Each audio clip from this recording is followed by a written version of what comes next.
Acabo de leerlo todo, hace un ratito, y ahora te puedo contestar.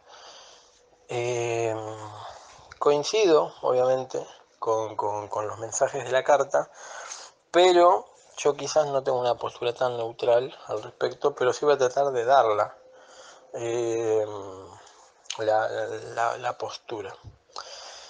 Eh, por un lado, me llama la atención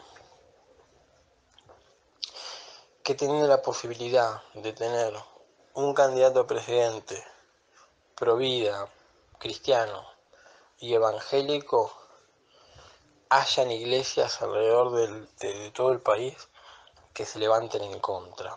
Eso me hace ruido, ¿viste? O sea, tenemos una posibilidad. Por otro lado, y esto lo digo como para enmarcar la diferencia, una cosa es la vida cristiana, el testimonio puro y exclusivo de un cristiano evangélico, un seguidor de Cristo, en su vida privada y pública, y otra cosa es la política. Y son dos cosas distintas, que por supuesto dentro del uso y abuso, si se quiere, de la política, uno mencione que es cristiano, uno mencione que es evangélico, uno mencione de que va a hacer cumplir la palabra de Dios y demás, uno tiene que entender de que es una cuestión estratégica de su política, de su partido político, de su ideal y demás. Y uno cuando va a votar tiene que votar a conciencia de que está votando a un partido político, no en específico a un hijo de Dios. Por otro lado, el testimonio vivo, público y privado de un evangélico tiene que verse por sí mismo, solo y a todas luces, y sirve muchas veces para alentar a otras personas a hacer lo mismo o a seguir el camino de Dios.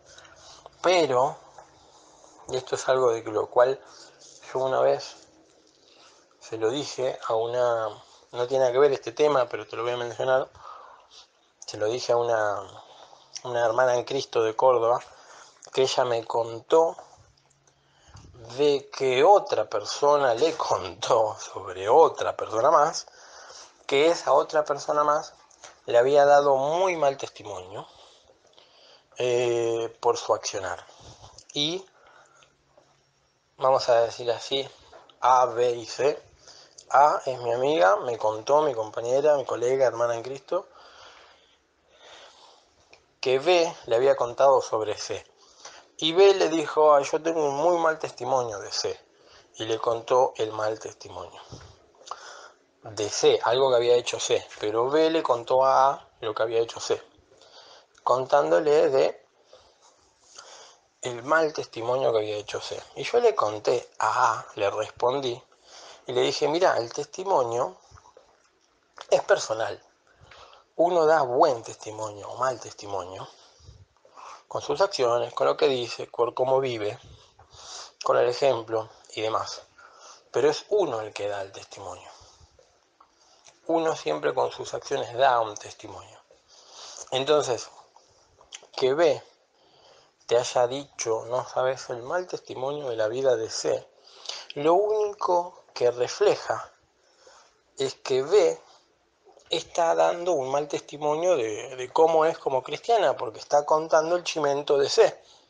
¿Se entiende? Entonces, dentro de todo eso, sin importar lo que haya dicho C, B no es mejor que C con lo que hizo, con el lleva y trae y demás.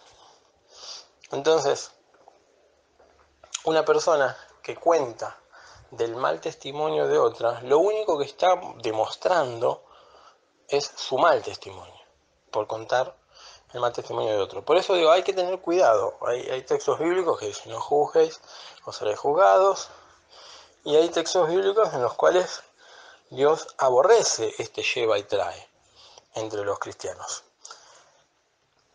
Por lo tanto, yo digo, hay que tener cuidado con estas cartas. porque el cierre de la carta hacía mención a: no lo digo porque estemos en partidos políticos o en posiciones políticas diferentes, sino por tal cosa. Es muy buena la carta, coincido en los mensajes, pero quizás la propia carta tenga una mirada política que desconocemos. Fuera de eso, otra cosa que es necesario argumentar es que nosotros sabemos de que un cristiano, una vez que se convierte, comienza en un proceso por el cual lleva su tiempo, y hay que sumarle de que todas las cosas que uno haya hecho en su vieja vida son perdonadas y quedan atrás, y nadie tiene por qué juzgarla, porque no nos corresponde a nosotros hacerlo, y porque se entiende que al aceptar a Jesús, todos sus pecados, sus cargas, su pasado son llevados y uno es libertado. En base a ese argumento, hay que reconocer de que Olmedo es cristiano hace muy poco tiempo, hace aproximadamente 2 años, no sé muy bien en qué momento se bautizó, pero tampoco fue hace mucho, y hay que reconocer de que su vida es una vida enmarcada en toda una historia pasada. Es un hombre que llegó de grande al cristianismo, es un hombre que es político desde hace mucho tiempo y tendrá sus mañas también, y ponerle que sea terrateniente y todo lo demás que cuenta, que tampoco tiene algo de malo porque es una herencia. Sin embargo, hoy en día es el único candidato firme a defender las posturas por las cuales nosotros marchamos. Ahora, eso te lo cuento desde un punto de vista político, estratégico y político, porque el año que viene, cuando vayamos a votar, uno tiene que mirar todas estas cosas y decir: ¿qué quiero para mi hijo o para mi hija o para mis futuros hijos en la educación? Porque si hay un político que promete cambiar la educación, bueno, ¿qué es lo que deseo o a quién voy a apoyar sabiendo lo que se viene? Respecto al aborto es otra de las posturas y demás cuestiones. Ahora, por otro lado, obviamente el candidato te puede fallar o no fallar, puede cumplir o no cumplir, pueden pasar un montón de cosas, pero a la hora de votar, uno políticamente, ni siquiera cristianamente, políticamente como ciudadano, tiene que saber votar inteligentemente y votar acorde a sus convicciones, en el sentido de qué es lo que querés políticamente para tu país, o para tu familia, o para el bienestar de los que te rodean. Y en este caso, todas las posiciones pro vida pueden ser cristianas o no, pero son pro vidas porque están enmarcadas en una base de costumbre tradicional, valores y principios morales y éticos, y obviamente se suma el cristiano porque eso engloba todo, pero podría no estarlo también.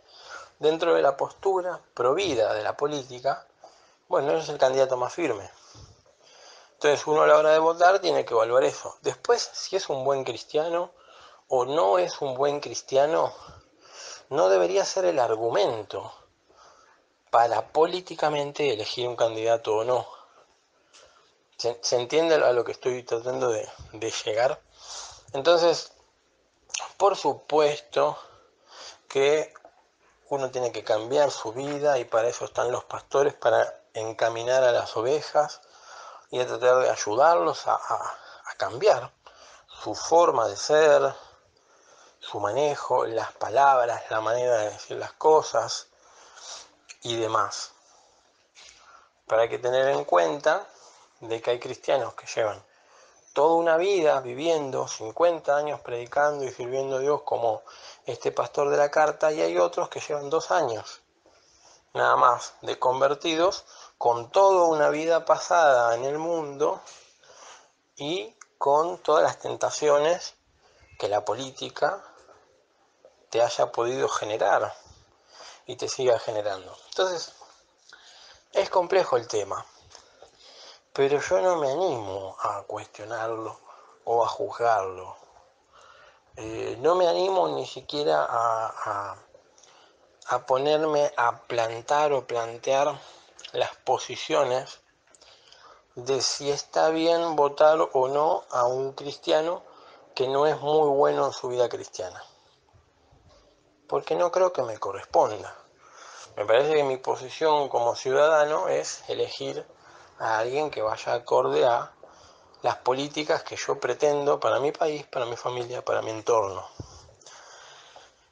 Obviamente, uno siendo cristiano, sería bueno poder votar a alguien que, pese a recién estar comenzando en el camino, tenga al menos los mismos valores, los mismos principios, la misma ética cristiana. Me parece que sería lo más conveniente entre votar a una persona que ya sabemos que gobernó con su marido hasta que murió 10 años o 12 años y dejó el país como quedó. Luego otro que vino prometiendo un montón de cosas y cada una de las cosas que prometió no las cumplió y de hecho hizo todo lo contrario. Y tenemos esos dos candidatos fuertes frente a un futuro próximo candidato a presidente que tiene al menos la ventaja de no haber gobernado nunca, lo cual mayormente es una desventaja eso, pero tiene la ventaja de que no conozcamos cómo gobierna. Y al menos tiene los mismos valores, tiene los mismos principios y comparte las mismas políticas. Por supuesto que no todo nos va a convencer, pero es ahí donde uno tiene que evaluar. Pero te vuelvo a decir, yo no me animo a cuestionar su vida cristiana. No me animo. A mí me parece que él es un político, que en su vida privada y pública es cristiano y se llama evangélico, pero bueno, él tendrá sus pastores que lo acomoden, que lo ayuden, que lo impulsen, que lo ajusten, como sea. Pero ¿qué tendría que ver eso con la política? A lo sumo lo único que queda a favor es que vamos a compartir los mismos valores. Pero después no me metería en otra cuestión. No sé tampoco si sea correcto exhortar, como dice la carta. Y tampoco sé si todos los cristianos del país, incluyendo quien la escribió, viven una vida en Cristo conforme a todos esos ejemplos que dice la carta. Que entregan a las cosas a los pobres, que sirven, que ayudan, que atienden. No sé si todos hacemos lo mismo. Entonces, o todos estamos condenados, o hay un nuevo evangelio de la política que dice que es requisito ser un perfecto hijo de Dios para involucrarse. Y en realidad para mí son dos cosas que van por fuera, que sería ideal que vengan juntas, pero son cosas que van cada una por su lado, me parece. Lo cual no quita, como comencé el audio, de que a mí me parece que sería una lástima desperdiciar la posibilidad de tener a un candidato provida y cristiano evangélico en el poder. Pero nada más. Después es poder partirse la cabeza y decir la política es esto y el camino de Dios es aquello otro. Como siempre ha sido en todos los gobiernos anteriores, simplemente que ahora está la posibilidad de votar a alguien que comparta nuestros ideales. ¿Que se equivoca? Sí, por supuesto, como todos. ¿Que tiene cosas para corregir? Sí, como todos. Y que además tiene muy poco tiempo en el camino del Señor. Esas son cosas que a mí me frenan a tratar de cuestionar o de juzgar. Sí a colaborar, sí a ayudar, sí a aconsejar, sí tengo el acceso a ciertos conocidos de él, bueno, hablar estos temas para poder encaminarlo, pero Pero bueno, nada más. Es eso solamente.